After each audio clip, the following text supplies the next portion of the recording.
ఆంధ్రప్రదేశ్ ప్రజలకి అభినందనలు. రాష్ట్రంలో ఎన్నికల ఫలితాలు మేము మొదటి నుండి చెప్తున్నదే నిజమైంది. ఒక సునామీ, ఒక ప్రభంజనం రాష్ట్రంలో బయలుదేరింది. కొట్టుకుపోతూ ఉన్నారు మంత్రులు, ఎమ్మెల్యేలు. మా కృష్ణా జిల్లాలో గుడివాడ గుట్కా నాని కొట్టుకుపోతున్నాడు, వంశీ కొట్టుకుపోతూ ఉన్నాడు, పెద్ద పెద్ద తలకాయలు లెగిసిపోతూ ఉన్నాయి.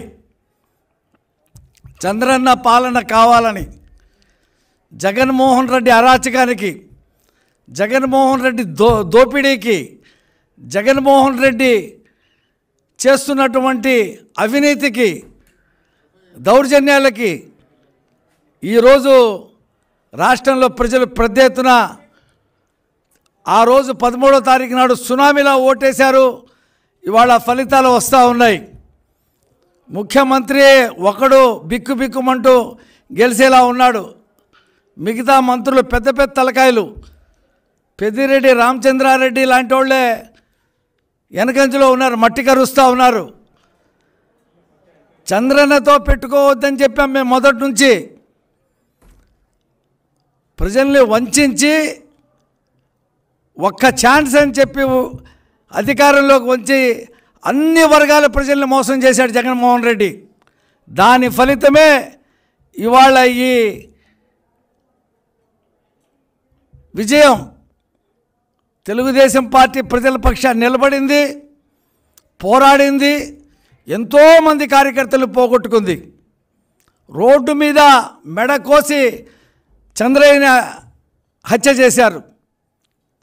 అచ్చెన్నాయుడు దగ్గర నుంచి అశోక్ బాబు వరకు ఎంతమంది నాయకుల్ని అర్ధరాత్రి తీసుకుని వెళ్ళిపోయారు, జైళ్లలో పెట్టారు. కక్ష సాధింపు రాజకీయాలు ప్రారంభించాడు. మేము చెప్తా ఉన్నాం, ఎన్నికలు ఎప్పుడు జరిగినా 145 పైనే, 145, 150 పైనే అని చెప్పి చెప్తా ఉంటే చాలామంది విశ్లేషకులు, పేరు మోసిన విశ్లేషకులు, పేరు మోసిన ప్రొఫెసర్లు పేటీఎంల కింద మారిపోయి మమ్మల్ని విమర్శించడం ప్రారంభించారు. మేము ప్రజా ఉద్యమాలు చేయట్లేదని చెప్పాడు ఒక ఆయన, ఒక విశ్లేషకుడు. ఇవాళ రైతాంగం, కార్మికులు, కర్షకులు, రైతాంగం, వ్యాపారస్తులు, చేతి వృత్తుల వాళ్ళు ఏకమయ్యారు. సంపూర్ణ మద్యపాన నిషేధం అని చెప్పి మహిళల్ని ఓట్లు ఆకట్టుకొని అధికారంకి వచ్చిన తర్వాత సొంత బ్రాండ్లు అతనే లిక్కర్ తయారు చేసుకొని అమ్ముకుంటుంటే ప్రజలు సమయం కోసం చూశారు. సమయం వచ్చినప్పుడు ఓడిస్తామని చెప్పారు.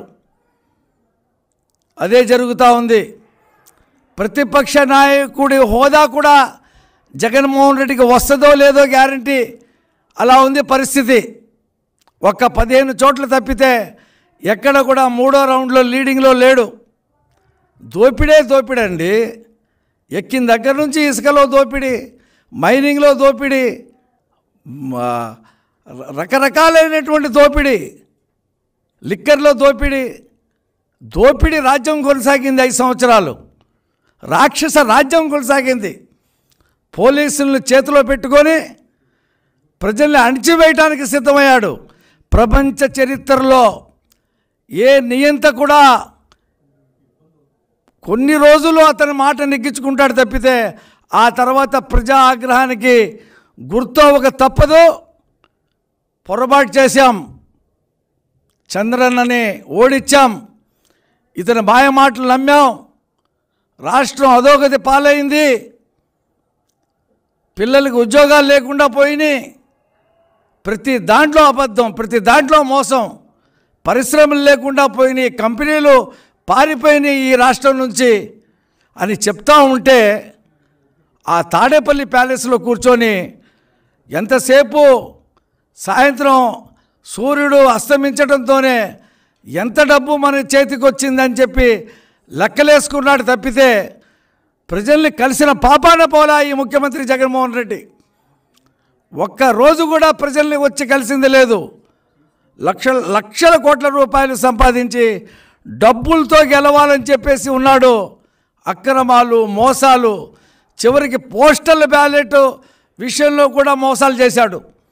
సుప్రీంకోర్టు, హైకోర్టు చివాట్లు పెట్టిన ఇష్టం వచ్చినట్టు మాట్లాడటం ప్రారంభించాడు. ఇది ప్రజా తీర్పు. ఇది జగన్మోహన్ రెడ్డి, నువ్వు ఇక జైలుకి వెళ్ళటమే, నీ బాట జైలు బాటే. 73 సంవత్సరాల వయసులో ఉన్నటువంటి చంద్రబాబు గారిని అరెస్ట్ చేసి పైశాచిక ఆనందం పొందావు. 53 రోజులు జైల్లో పెట్టావు. ఒక్క రూపాయి అవినీతి చేయలా. స్కిల్ డెవలప్మెంట్ కార్పొరేషన్ ఇప్పుడు కూడా నువ్వు ఒక్క రూపాయి రుజువు చేయలేకపోయావు. ఇవాళ ఏం జరిగింది? చంద్రన్నని అరెస్ట్ చేసినందుకు ప్రజలు రేపు నువ్వు ఆ జైలుకి వెళ్ళాలి, రాజమండ్రి జైలుకి. రెడీగా ఉండు. ఇక మారింది ప్రభుత్వం. నీ మాట వినరు ఆఫీసర్లు. నీ చుట్టూ తిరిగినటువంటి ఆఫీసర్లే నీ మీద ఏం కేసులు పెట్టాలో చెప్తారు. ఎందుకంటే వాళ్ళ దోపిడీ చూశారు కాబట్టి. ఇవాళ కొన్ని జిల్లాల్లో వైసీపీ ఖాతా తెరిచే పరిస్థితి లేదు. పార్లమెంటు సీట్లలో 2కే పరిమితమయ్యే పరిస్థితి ఉంది. ఆ 2 కూడా వస్తాయో రావు చెప్పలేం చివరిదాకా. నువ్వు ఇక ఈ రాజకీయాలకి నువ్వు సూటబుల్ కాదు. తండ్రి పేరు చెప్పుకొని అధికారంలోకి వచ్చావు. ఒక్క ఛాన్స్ అని చెప్పి అధికారంలోకి వచ్చావు. నీ పార్టీ మోతేసుకోవటమే. మేము మొదటి నుంచి చెప్తా ఉన్నాం, ఎన్నికల తర్వాత వైసీపీ ఉండదు, వైసీపీ ఉండదని చెప్పాం. రేపు నీ పార్టీ ఎమ్మెల్యేలే నిన్ను ఈసడించుకొని, ఆ గెలిచే 12 మందో 15 మందో ఈసడించుకొని నిన్ను బయటకు పంపిస్తారు. నువ్వు జైలుకి తిరగటమే సరిపోతుంది. ఒక పక్కన బాబాయ్ హత్య, సొంత చిన్నాన్నని గొడ్డలతో నరికి 5 సంవత్సరాల దాకా నువ్వు ఆ కేసును ముందుకెళ్ళలేకుండా అవినాష్ రెడ్డిని కాపాడుతూ వచ్చావు. అబద్ధాలు వండి వార్చావు. నీ సాక్షి పేపరు, నీ సాక్షి టీవీ, ప్రజలు సాక్షి పేపర్ని కాల్చే పరిస్థితి, నీ టీవీని అసలు ఆ లిస్టులో తీసేసే పరిస్థితి. అవినీతి డబ్బుతో సంపాదించినటువంటి ఆ సాక్షి ఛానలు, సాక్షి పత్రికని ప్రజలు తిరస్కరిస్తారు. ఇప్పుడు కూడా అబద్ధాలు ప్రసారం చేశాడు ఇందాక దాకా.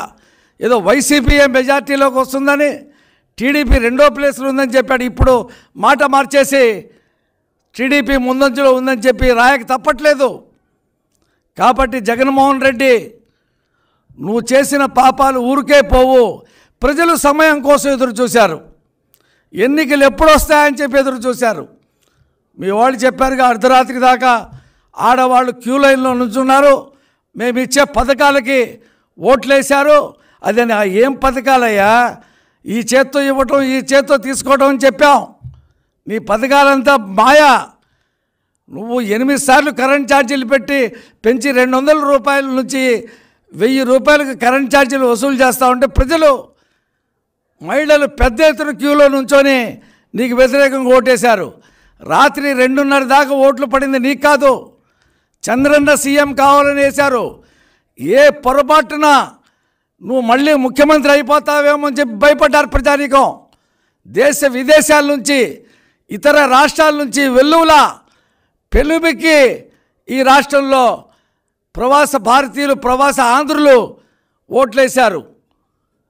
కొత్తగా వచ్చినటువంటి నిరుద్యోగులు, కొత్తగా వచ్చినటువంటి ఓటర్సు, వాళ్ళందరూ కూడా చంద్రన్న సీఎం కావాలి, అభివృద్ధి కోరుకున్నారు. నిరుద్యోగుల సంగతి, నిరుద్యోగులు నిలువునా మోసం చేశావు. వాళ్ళకి రావాల్సినటువంటి ఉద్యోగాలు రాకపోగా వాళ్ళకి ఇస్తున్నటువంటి నిరుద్యోగ వృత్తిని రద్దు చేశావు. నువ్వు ఎక్కిన దగ్గర నుంచి, ప్రజా వేదిక కూల్చిన దగ్గర నుంచి, అన్నా క్యాంటీన్ని రద్దు చేయడం దగ్గర నుంచి, రద్దుల ముఖ్యమంత్రి, టిట్కో ఇళ్ళని ఆపడం దగ్గర నుంచి, రాజధాని ఆపడం దగ్గర నుంచి, పోలవరం ముంచేశావు, గోదావరిలో ముంచేశావు. అన్నీ వినాశకాలే, విపరీత బుద్ధి. ఇక నీకు రాజకీయ జీవితం లేదు, నీకు జైలు జీవితమే. నువ్వు అక్రమంగా సంపాదించిన డబ్బంతా కక్కిస్తాం. అందులో ఏం 4-5 లక్షల కోట్ల రూపాయలు నువ్వు దోపిడీ చేశావు, మొత్తం కూడా కక్కిస్తాం. నువ్వు విదేశాల్లో దాచుకున్నా, నువ్వు హవాలా ద్వారా విదేశాల్లో దాక్కున్నా మొత్తం లాగుతాం. అందులో ఏం సందేహం లేదు. భారతదేశ రాజకీయాల్లో నీకు స్థానం లేదు. ఆంధ్రప్రదేశ్ ప్రజలు చీ కొట్టారు. ఇక నువ్వు ఆ ఎమ్మెల్యేగా ఉండటం కూడా అనవసరం. కాబట్టి నీ పార్టీని రద్దు చేసుకో. నీ పార్టీని రద్దు చేసుకొని నీకు జైలు జీవితం గడుపుకో. ఇందులో ఏం సందేహం లేదు. ప్రజలు చంద్రన్నని దించాం, అనవసరంగా దించామని చెప్పి బాధపడ్డారు. ప్రతి వాళ్ళు చెత్త మీద పన్నేసినటువంటి ముఖ్యమంత్రి నువ్వు. నీ చెత్త మీద పన్నేసిన ముఖ్యమంత్రిని మహిళలు క్యూలో నుంచి నీకు ఓట్లేశారా? కులాన్ని రెచ్చగొట్టావు, మతాల్ని రెచ్చగొట్టావు, ప్రాంతాల్ని రెచ్చగొట్టావు, అన్ని రకాల ప్రయత్నాలు చేసావు. దొంగ ఓట్లు చేర్పించావు. దొంగ ఓట్లు చేర్పించి మా ఓట్లన్నీ తీసేసే ప్రయత్నం చేశావు. రాజధానిని చంపేశావు కదయ్యా. రాజధాని లేని రాష్ట్రం అని చెప్పి వస్తే ప్రజలు పౌరుషానికి గురయ్యారు, అవమానాలకు గురయ్యారు. రాజధాని లేదా మన రాష్ట్రానికి అని చెప్పేసి బాధపడ్డారు. వాళ్ళందరూ ఓట్లేశారు. పోలవరాన్ని ముంచేశావు, రైతాంగం అంతా ఓట్లేసింది. కాబట్టి నీ ఆట బంద్. అంబటి రాంబాబు ఏం మాట్లాడతావు ఇప్పుడు? కొడాలి నాని ఏం మాట్లాడతావు? వల్లభనేని వంశీ ఏం మాట్లాడతావు? రోజా ఎక్కడున్నావు? ఎక్కడ దాక్కున్నావు? ఏం మాట్లాడతావు చెప్పు. ఓడిపోయావు కదా, ఓడిపోతున్నావు కదా. మొత్తం మంత్రులు ఏదో గుడ్డిలో మెల్లలాగా బొత్స సత్యనారాయణ లీడింగ్లో ఉన్నాడంటారు. అది కూడా చివరిదాకా ఉంటుందో ఉండదో చెప్పలేం. కాబట్టి మీకు తగిన శాస్తి జరిగింది. ప్రజలు కర్రు కాల్చి వాత పెట్టారు. ఇక మీకు రాజకీయ జీవితం అవుట్. మీ జగన్మోహన్ రెడ్డి పేరు చెప్పుకునే పరిస్థితి మీకు ఉండదు.